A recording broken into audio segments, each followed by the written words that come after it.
Maurice et la BAD, développement, dette et diplomatie économique, ce qu'on ne vous dit pas. Prologue, Maurice au carrefour des ambitions régionales. C'est une histoire qui commence comme tant d'autres, par une visite. Une délégation. Des costumes repassés. Des poignées de main. Des sourires calibrés. Mais derrière ces gestes rituels, un enjeu bien plus profond se dessine. Maurice, petite île aux grandes ambitions, reçoit cette semaine une délégation de haut niveau de la Banque africaine de développement. Une rencontre de routine? Non. Un moment charnière? Peut-être. Et si cette visite marquait un virage décisif dans la manière dont le pays pense, finance et projette son avenir économique? Pour le comprendre, il faut gratter sous la surface des communiqués. Lire entre les lignes. Interroger les silences autant que les déclarations. Bienvenue dans ce reportage, où l'économie se mêle à la diplomatie, où les chiffres rencontrent les promesses, et où la vision devient stratégie. Scène diplomatique, une visite, une vision, des volontés. Une délégation à la carte.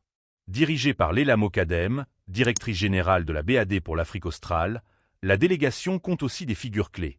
Mouno Cynthia Mupotola, bras droit de Mokadem, et Gérard Bussier, mauricien de souche et ancien haut fonctionnaire.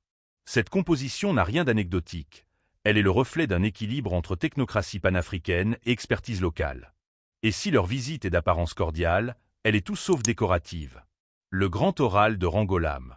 Le Premier ministre, Navin Rangolam, n'a pas raté l'occasion de dérouler sa vision. Une île Maurice résiliente, dit-il. Une économie transformée. Des projets dans l'eau, l'énergie, le transport. Et surtout, une gestion rigoureuse de la dette. Un discours qui se veut rassurant, structuré, inspirant. Mais à travers ce récit, une question. À qui s'adresse réellement ce message? À la BAD ou à l'opinion publique? La diplomatie du compliment. Leila Mokadem, dans une déclaration mesurée mais optimiste, salue la vision du Premier ministre. Elle évoque le potentiel à long terme, l'impact sur l'emploi et les revenus, et surtout, la disponibilité de la BAD pour accompagner cette dynamique. Mais soyons lucides, dans le langage diplomatique, le compliment est souvent la monnaie d'échange de la prudence. Et si la BAD félicite, elle n'engage pas encore ses milliards. Elle observe, évalue et attend. Les chiffres, la dette et l'envers du décor. 3.1 Une longue histoire d'amitié, à crédit. Maurice est membre de la BAD depuis 1974. En 50 ans, 53 projets financés, pour un montant total de 90 milliards de roupies. Des routes, des barrages, des infrastructures. Autant de pierres posées grâce à l'argent de la banque. Mais comme toujours, derrière l'aide, il y a l'addition. 20 milliards sur la table. Mais pour qui? Cette année, c'est environ 20 milliards de roupies qui pourraient être injectés via des instruments financiers diversifiés. Publics ou privés, l'accès est possible. Mais les conditions? Les critères? Peu en parlent. Et là surgit la vraie question. Maurice a-t-elle la capacité de sélectionner, de prioriser, de livrer des projets viables à la hauteur de ses promesses de financement? Dette publique, entre prudence et plafond de verre. Car oui, le mot qui revient sans cesse dans les couloirs de la BAD, c'est dette. Une dette que le pays tente de contenir, mais qui reste sous surveillance. La BAD, comme d'autres bailleurs, ne veut plus financer des éléphants blancs. Elle veut de l'impact, de la durabilité, de la transformation. Et Maurice, aujourd'hui, marche sur une ligne fine. Obtenir les fonds sans tomber dans le piège du surendettement.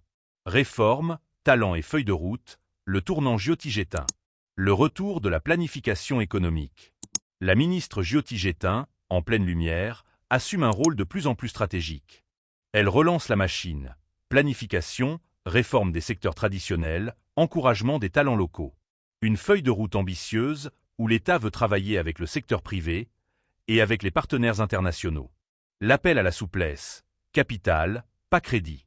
L'une des idées avancées lors de ces discussions est significative. Passer du financement par emprunt à des financements par action.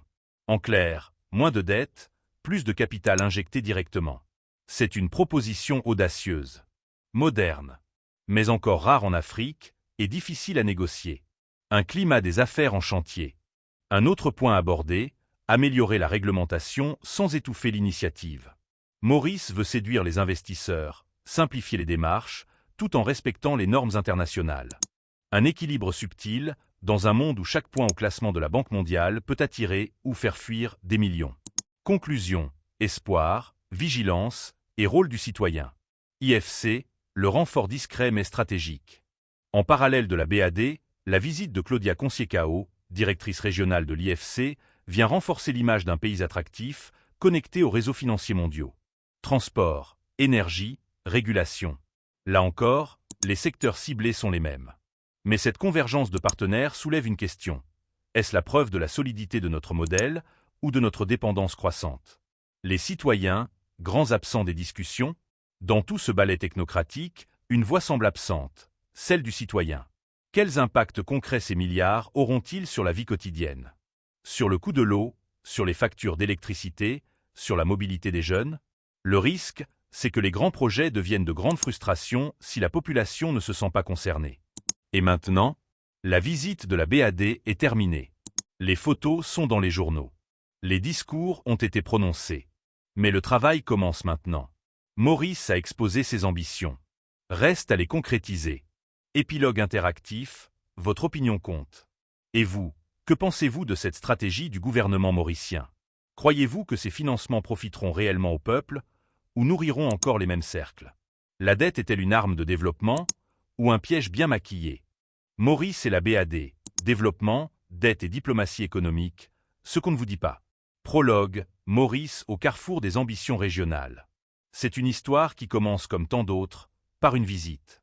Une délégation. Des costumes repassés. Des poignées de main. Des sourires calibrés. Mais derrière ces gestes rituels, un enjeu bien plus profond se dessine. Maurice, petit île aux grandes ambitions, reçoit cette semaine une délégation de haut niveau de la Banque africaine de développement. Une rencontre de routine?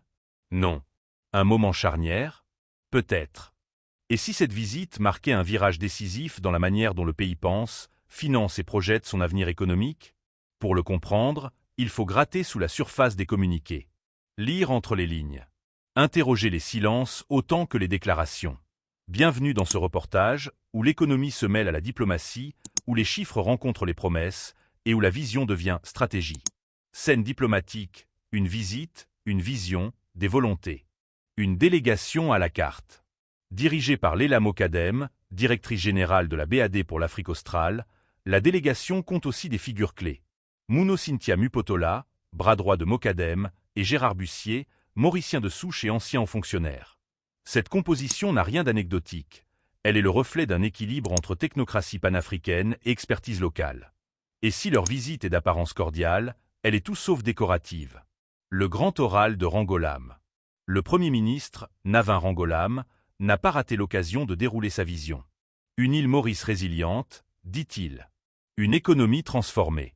Des projets dans l'eau, l'énergie, le transport. Et surtout, une gestion rigoureuse de la dette. Un discours